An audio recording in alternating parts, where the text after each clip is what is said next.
Je voudrais regarder chacun de vous dans les yeux et vous dire « Sois sans crainte, n'aie pas peur ».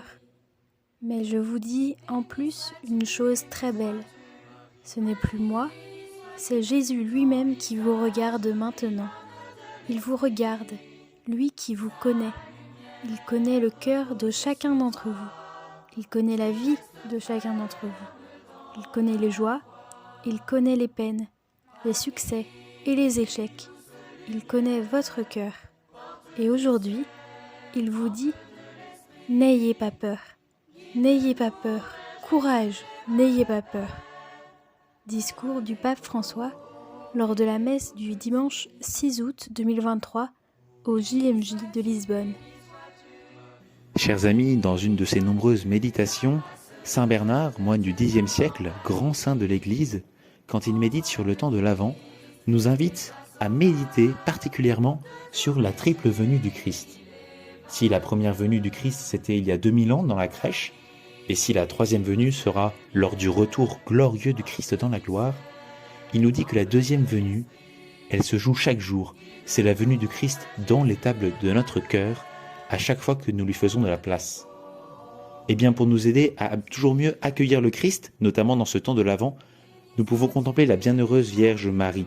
Avec le thème des JMJ de Lisbonne, Marie se leva et partit en hâte. Oui, chers amis, la venue du Christ est actuelle. Ce n'est pas une simple commémoration historique d'un événement passé. C'est une affaire de tous les jours. Eh bien, nous pouvons contempler vraiment Marie, dont la charité est active. Elle n'est pas morne ni tiède. La charité de Marie est très concrète. Elle va voir sa parente Élisabeth. Elle se lève, elle est joyeuse.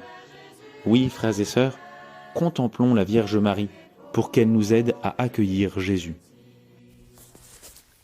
En se mettant à l'école des voyants de Lourdes et de Fatima, pendant ces JMJ, nous avons été invités à justement admirer ce courage de ces enfants qui ont réussi à transmettre le message de la Vierge Marie.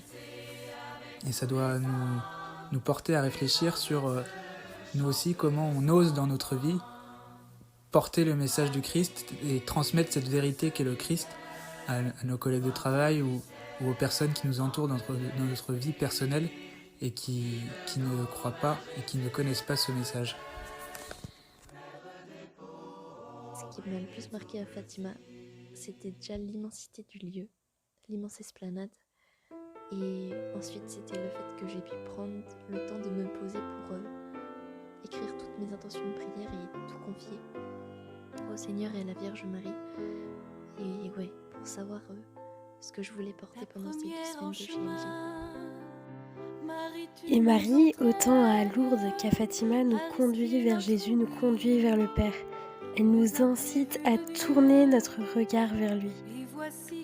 Et son oui, le oui de Marie, est une invitation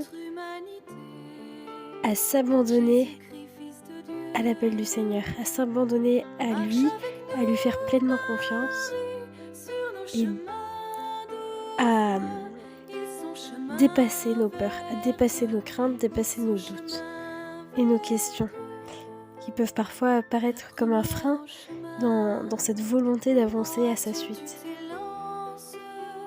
Prophète de celui qui a pris corps en toi, la parole a surgi, tu es sa résonance et tu franchis des monts pour emporter la voix.